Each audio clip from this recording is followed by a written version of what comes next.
Hey everyone, good morning. It's Rob Folia and Jessica Klein with Folia Properties at Keller Williams here in Nashville. And we wanted to come to you today live to go over kind of what to expect when buying a home in today's market.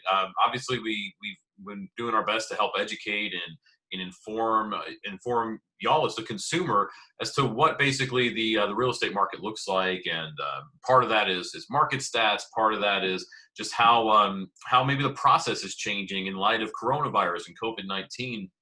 And so let's kind of dive into what the home buying process, how that may have changed over the last few months. And so that way, if you are thinking about maybe buying a home here at the end of 2020 or into 2021 and capitalizing on low interest rates, maybe you know what to expect. Does that sound good, Jessica? Yeah, sounds like a great topic to me. All right, cool. And what I've actually got pulled up here is this is our your home buying solution packet that because one thing that we do for every single one of our home buyers is we go through what we call a buyer's consultation, where we walk you through and not only figure out exactly what you're looking for in a home, but we walk you through the steps of buying a home. And so I'm going to scroll down into those steps so that you can kind of get a rough idea of what to expect in today's market. And I'm gonna let you know how things have changed with some of these steps here over the last couple of months. And so you can see the very first step. Well, actually, let me even scroll back one part here, and that's right here in the middle of the page. Because before we even get to the first step, really the pre-first step is talking to a lender and getting pre-approved ahead of time. Jessica, why do you think that's so important in today's market, especially? Well, I mean, right now, if you're a seller, there's a good chance that you're going to have a lot of demand on your property, and there's a good chance that you're going to have multiple offers. And I know if I'm a seller, I'm looking for someone who is really able to buy the home. And before you've spoken with a lender and gotten all of that ironed out, you don't really know if you're able to afford a home or that a lender is going to approve you. So as a seller, I probably wouldn't be accepting any offers that don't have pre-approval. Well, I go that sentiment 100% of the way, and I think you're 100% right. And I would add to that as a buyer, even just knowing, like just think about all the stats that we've talked about recently and how quickly some homes are selling, especially to the first time home buyers that are out there. So especially to the people buying a home maybe 250 or less, 300 or less here in Middle Tennessee. Uh, those homes in most neighborhoods are selling within 2, 3, 4, 5 days on the market. It's very, very rare, to see a home 250 or less take a week or 2 weeks to sell. And so if as a buyer, if you're not prepared with that pre-approval letter, you're likely going to miss out on that home. Yeah. The second part about that is making sure you've got all your ducks in a row. Like we had a client recently that we're actually shopping for a home right now with her, and it took about a month or so when we had our initial consultation before we started looking at homes, because she had a conversation with a lender. She had to clear some hurdles to make sure that she was in a position to buy. And I'll be vague for a reason, because I don't want to disclose any information about her. And yet, long story short, right now she's in a great spot to do it. If we started looking for homes the very first day that after our consultation, before she had that pre-approval letter, we wouldn't have been able to obtain one. She would have had to still clear those hurdles. And then when we write an offer, it's not strong. And when there are multiple offers, unfortunately, she would get overlooked. Another thing that's so important about this is even though in your mind and on these online calculators, you're thinking as a buyer, okay, I can afford 200,000, I can afford 215. That might not be the case. You may only have a budget according to a lender of 175, and you may be able to go up to 300. There are all sorts of factors, and you really can't decide your own budget. It's up to the lender to say, this is your ceiling, and then you can drop down from that to make yourself more comfortable. So that's huge. You don't want to go looking at $400,000 houses and then realize you have a $175,000 budget. Very true. Very, very true. Um, just to kind of, and as we said at the beginning of the video here, let you know how some of the steps are changing and evolving in today's market. And when I say today's market, it's that low inventory market that we're in, a lack of homes that are out there. Um, once we get you pre-approved, the next step is to start searching for a home, and we're searching for the right homes. Obviously, they're the homes that we've narrowed down based on our initial buyer's consultation. And as you can see on the screen, I mean, I take a lot of pride in, on average, our average buyer ends up visiting about 5 homes before finding the right one. And part of that's because I'm competitive with myself, and I want to make sure that we're always doing the best job that we can for our buyers. The other part of it is, I know when buyers end up looking at way too many homes, they get buyer fatigue, and sometimes they just continue to rent, or they just don't make a move. And so it's important that we're looking at the right ones. Now, how this is changing in today's market is, I'm still seeing about 5 homes or less before we're writing an offer. However, because of multiple offers, because of what's out there, because sometimes no matter how great of an offer we can write, sometimes there's just maybe a more qualified buyer that's out there, or somebody who's in a position to write a different style of offer than what we can actually do. Unfortunately, it's taking more homes than this before we can go under contract. And yet as long as we're communicating the right way, it's 5 homes or sometimes even less to find you a home that you can see yourself in. Yeah, absolutely. Yes. Oh yeah, and even, I mean, that person you were talking about before, where we had to write an offer, and it's been like many buyers out there, a more than one home situation. I think it was like 2 or 3 houses before you wrote the first offer, and then 2 more before the next offer, and then 1 before the next. And so it really, yes, it's taking a little longer, and we're able to find a lot of houses that people really are falling in love with.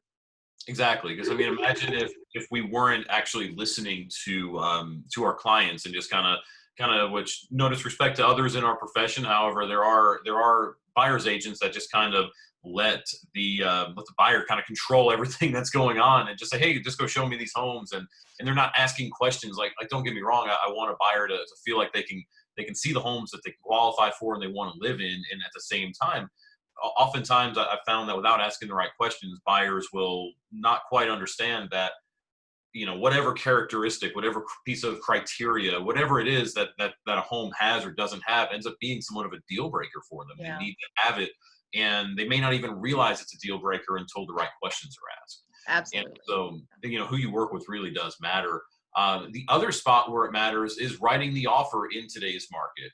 And I'll scroll down a little bit more, because these 2 things are things that can really be impacted in the offer that that we write, that might be able to help us win something over, despite there being multiple offers on a home. So, for instance, writing an offer and negotiating terms, that's pretty straightforward. I mean, as real estate agents, we all have the same contracts that are written out by our Tennessee State Real Estate Commission. It's not to dumb it down, but it's kind of fill in the blank in a way. And it's something that during our buyers consultations, we go over, and we walk through.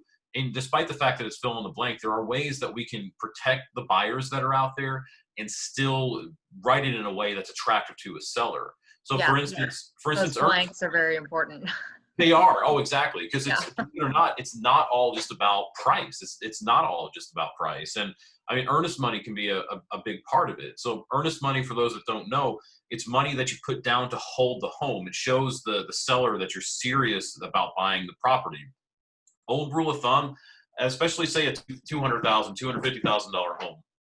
I know you see on the screen here, generally between 1% and 2% of the offer price. Honestly, a $250,000 home, it's not abnormal for a buyer to put down $1,000 in earnest money, less than that 1%. And yet, if I'm receiving multiple offers on a listing of ours, and it's the exact same offer except earnest money, one buyer puts a thousand down, and another buyer puts 3,000 down, 5,000 down, whatever they can do, that shows me as the seller that buyer's serious. And the cool thing is, as your buyer's agent, we're able to go through and protect that earnest money. We have contingencies written in there to where you get that money back if it basically well, we'll get to home inspections in a second, but there's a timeline that you can get that earnest money back. And unfortunately, if you can't get your financing, you can get that earnest money back. If the home doesn't appraise, you can get that earnest money back.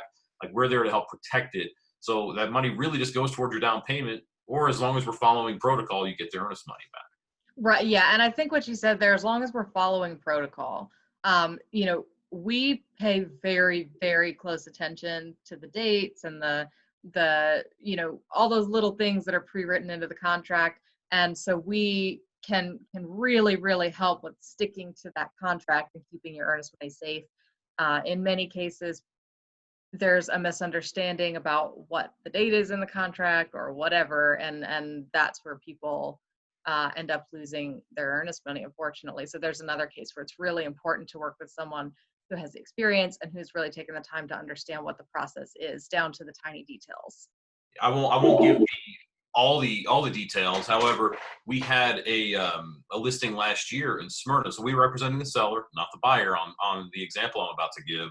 And the buyer's agent, they wanted to terminate the agreement based on the home inspection, but they didn't follow protocol. They attempted to do it after their window had closed to do that, and because of that, their buyer lost out on their earnest money.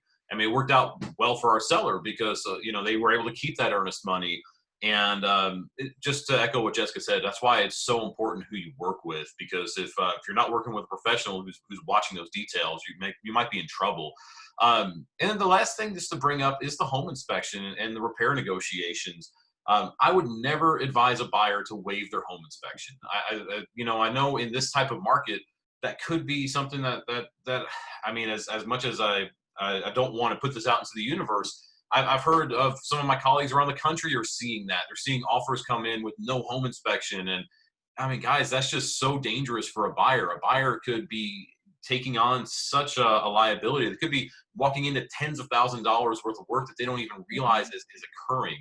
And the reason that I'm sharing that is there are ways to make an offer attractive while still being able to do your home inspection. Like we've started doing on some of our offers recently, saying like we're telling the seller flat out, hey, we're willing to do our inspection. We want to do our inspection still, but we're willing to make it to where it's pass fail, to where unless there's something that jumps out to the buyer that just, you know, it scares the daylights out of them. An HVAC system that's on its last legs and the seller won't replace, or a foundation that needs $20,000 worth of repair work, that we're basically willing to say that when I say pass fail, that means they're not going to have to do all these little nickel and dime repairs that so many buyers will ask for when it's not such an extreme seller's market. And by doing things like we've just talked about, whether it's to write it to where a buyer is still protected with the home inspection, but it's attractive for a seller by having the earnest money be a little bit stronger and yet still protected, we've been able to get some of our buyers under contract recently, despite this strong seller's market that we're in. Absolutely. And sometimes it's even things that are outside of the contract itself. We just had a buyer go under contract who, it was a very similar situation. She'd written a couple of other offers previously. And, you know, because of our good communication with the agent and really, you know, calling to understand the seller's situation, you know, we were able to get the offer in when they wanted it and with the terms that they wanted, and get her under contract on a really great home. Mm-hmm. Oh, it's a fantastic home. I think I know exactly who you're talking about there. Long story short, and actually this is one of the reasons why I wore this T-shirt today. If you can read it, I don't know if it's backward on Facebook or on the YouTube recording. It says "No one succeeds alone." And one of the reasons I wore this shirt today was this video, because ultimately, you know, it's very tempting for buyers in today's world. And when I say today's world, I don't just mean coronavirus world. I just mean the technology that's out there. We have so many home search apps. Hey, we've got a great home search app, but I know there's so many others that are out there too. And it's so easy for buyers to be able to find some information at their fingertips, just laying on the couch at 9 o'clock at night, searching for homes and scrolling through. Like, it's so easy to do that. And yet know that buyer's agents aren't created equally. You know, they're just it's a pet peeve of mine that I hear inside the real estate industry so much, maybe because there are so many agents that are out there. I know, Jessica, we've probably talked about this in the past, but how many times have we ever heard the phrase, "Oh, I'm just going to give somebody a listing," or "I'm just going to give them my business," like giving the business. And it's like, know who you're giving the business to is my point. Right. Because, Let them earn it. Yeah. Exactly. Let them earn it. Make sure that you're in the right hands for not only today's market, but for what you're wanting to accomplish. Because ultimately, there are ways, despite the fact that, as I said, well, as you can see where my mouse is, the contract is a standard form. Despite the fact it's a standard form, there are ways that you can win an offer in a multiple offer situation, still be protected, and yet make it a win-win for both you getting the home and the seller getting terms that they like as well. And so, if anybody has any questions, give us a shout, reach out, comment, PM us, whatever it may be. Jessica, since I don't have it pulled up, are there any comments on the Facebook page if you want to hit refresh just to see that we can answer while we're live? There are not any at the moment, but just like we say in every video, feel free to comment anytime you see this video, and we'll definitely get back to you on it. Most definitely. And if you're seeing this through email, YouTube, whatever it may be, and you have a question, reach out to us. Email info@foliaproperties.com. So info@FOGLIA properties.com. Call us 615-591-5665. You can text that number as well. Or like we said, comment, or if you got this through email, through our newsletter, respond to the newsletter email, and we're happy to get back with you. So I guess until next time, we can let everybody go, and hope everybody has a great week. Yeah, sounds good. Thanks, everybody. Thanks. Bye, y'all.